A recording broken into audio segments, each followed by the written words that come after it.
ರಾಜ್ಯದ ಮುಖ್ಯಮಂತ್ರಿ ಸಿದ್ದರಾಮಯ್ಯ ಒಬ್ಬ ಬೂಟಾಟಿಕೆಯ ನಾಯಕ ಎಂಬುದು ಈಗ ಬೆಳಕಿಗೆ ಬಂದಿದೆ. ರಾಜ್ಯದ ದಲಿತರು ಎಚ್ಚೆತ್ತುಕೊಳ್ಳಬೇಕಿದೆ ಎಂದು ನಂಜನಗೂಡಿನ ಯಾತ್ರಿ ಭವನ ಕಲ್ಯಾಣ ಮಂಟಪದಲ್ಲಿ ನಡೆದ ಬಿಜೆಪಿ ವಿಶೇಷ ಕಾರ್ಯಕಾರಿಣಿ ಸಭೆಯಲ್ಲಿ ಮಾಜಿ ಶಾಸಕ ಬಿ ಹರ್ಷವರ್ಧನ್ ವಾಗ್ದಾಳಿ ನಡೆಸಿದರು.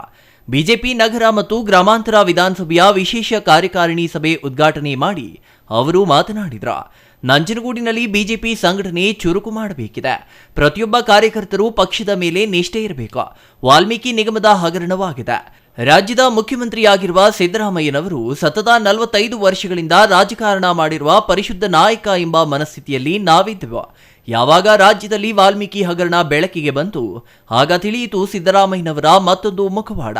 ರಾಜ್ಯದ ಜನರಿಗೆ ಗ್ಯಾರಂಟಿ ಯೋಜನೆಗಳನ್ನು ಜಾರಿ ಮಾಡಿ ದಲಿತರ ಅಭಿವೃದ್ಧಿಗೆ ಮೀಸಲಾಗಿರುವ ಎಸ್ಸಿ, ಎಸ್ಟಿ ಮತ್ತು ಎಸ್ಟಿಪಿ ಹಣವನ್ನೇ ದುರ್ಬಳಕೆ ಮಾಡಿ ದಲಿತರನ್ನ ಸರ್ವನಾಶ ಮಾಡುತ್ತಿದ್ದಾರೆ ಎಂದು ವಾಗ್ದಾಳಿ ನಡೆಸಿದರು. ಸಿದ್ದರಾಮಯ್ಯ ಒಬ್ಬ ದಲಿತ ಅಭಿವೃದ್ಧಿಯ ಬೂಟಾಟಿಕೆಯ ನಾಯಕ ಎಂದು ಮೈಸೂರಿನ ಮುಡಾ ಹಗರಣದಲ್ಲಿ ತಿಳಿದಿದೆ. ರಾಜ್ಯದ ದಲಿತರು ಎಚ್ಚೆತ್ತುಕೊಳ್ಳಬೇಕಿದೆ. ಶ್ರೀರಾಮುಲು ಅವರನ್ನ ಸೋಲಿಸಲು ಈ ಹಣವನ್ನೇ ಬಳಕೆ ಮಾಡಿದ್ದಾರೆ ಎಂಬುದು ಅನುಮಾನವಿದೆ. ಚಾಮರಾಜನಗರ ಲೋಕಸಭಾ ಕ್ಷೇತ್ರದ ಚುನಾವಣೆಯಲ್ಲಿ ಈ ಹಗರಣದ ಹಣವನ್ನ ಬಳಕೆ ಮಾಡಿಕೊಂಡಿದ್ದಾರೆ ಎಂದು ನನಗೆ ಅನುಮಾನ ವ್ಯಕ್ತವಾಗುತ್ತಿದೆ.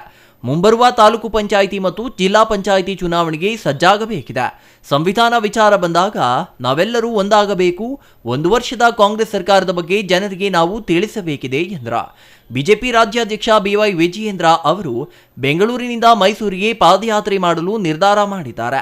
ನಂಜನಗೂಡಿನಲ್ಲಿ ಮತ್ತೆ ಬಿಜೆಪಿ ಪಕ್ಷ ಅಧಿಕಾರಕ್ಕೆ ತರಬೇಕು ಎಂದು ಕಾರ್ಯಕರ್ತರಿಗೆ ತಿಳಿಸಿದರು. ಉಪಮುಖ್ಯಮಂತ್ರಿಯಾಗಿರುವ ಡಿಕೆ ಶಿವಕುಮಾರ್ ಅವರ ಸ್ವಕ್ಷೇತ್ರದಲ್ಲಿ ದಲಿತ ವ್ಯಕ್ತಿಯ ಕೈಯನ್ನ ಕತ್ತರಿಸಿರುವ ಪ್ರಕರಣ ತೀವ್ರವಾಗಿ ಖಂಡಿಸುತ್ತೇವೆ. ಇದರ ವಿರುದ್ಧ ಬಿಜೆಪಿಯಿಂದ ಉಗ್ರ ಹೋರಾಟ ನಡೆಸಲಾಗುತ್ತದೆ. ರಾಜ್ಯದಲ್ಲಿ ಕಾನೂನು ಸುವ್ಯವಸ್ಥೆ ಸಂಪೂರ್ಣವಾಗಿ ಹಾಳಾಗಿದೆ. ಹಾಗಾಗಿ ರಾಜ್ಯದ ಜನರನ್ನ ಜಾಗೃತಿಗೊಳಿಸಲು ನಾವು ಮುಂದಾಗುತ್ತೇವೆ ಎಂದರು. ಕೇಂದ್ರ ಸಚಿವ ಎಚ್ ಡಿ ಕುಮಾರಸ್ವಾಮಿ ಅವರಿಗೆ ನಂಜನಗೂಡಿನ ಪ್ರವಾಸಿ ಮಂದಿರದ ಬೀಗ ತೆರೆಯದೆ ಅಧಿಕಾರಿ ವರ್ಗ ಅವಮಾನ ಮಾಡಿದೆ. ಕೂಡಲೇ ಸಂಬಂಧಪಟ್ಟ ಅಧಿಕಾರಿಗಳನ್ನು ಅಮಾನತು ಮಾಡಬೇಕೆಂದು ಮಾಜಿ ಶಾಸಕ ಬಿ ಹರ್ಷವರ್ಧನ್ ಆಗ್ರಹಿಸಿದರು.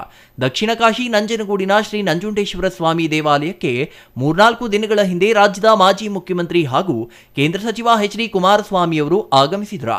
ವಿಶ್ರಾಂತಿಗಾಗಿ ನಂಜನಗೂಡಿನ ಪ್ರವಾಸಿ ಮಂದಿರಕ್ಕೆ ತೆರಳಿದ ವೇಳೆ ಬೀಗ ಹಾಕಿ ತೆರೆಯದೆ ಅಪಮಾನ ಮಾಡಿರುವುದು ಖಂಡನೀಯ.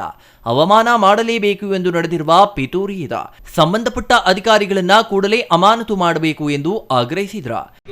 ಚಾಮರಾಜನಗರ ಲೋಕಸಭಾ ಚುನಾವಣೆಯಲ್ಲಿ 1 ವರ್ಷ ಹಿಂದೆ 47,000ದಲ್ಲಿ ಆಯ್ಕೆಯಾಗಿದ್ರು ಶಾಸಕರು. ಈ ಬಾರಿ 47,000ದಲ್ಲಿ 27,000 ಕಟ್ಟ 20,000 ಅದು 20,000 ನಮ್ಮ ಗ್ರಾಮೀಣ ಭಾಗದಲ್ಲೇ ಬಂದಿರ್ತಕ್ಕಂಥ ನಮ್ಮ ಟೌನಲ್ಲಿ ಲೀಡ್ ಬಂದಿತ್ತು ಗ್ರಾಮೀಣ ಭಾಗದಲ್ಲಿ. ಆದರೆ ಯಾವಾಗ ಈ ಹಗರಣಗಳೆಲ್ಲ ಬೆಳಕಿಗೆ ಬಂದಿದೆ ಈಗ ಇವತ್ತೆಲ್ಲ ನಮ್ಮ DSS ಅವರು ಇರ್ಬೋದು, ದಲಿತ ಪರ ಸಂಘಟನೆಗಳು ಇರ್ಬೋದು, ಅಥವಾ ನಮ್ಮ ಪರಿಶಿಷ್ಟ ಜಾತಿ ಪಂಗಡದವರೆಲ್ಲ ಎಚ್ಚೆತ್ತುಕೊಂಡಿದ್ದಾರೆ.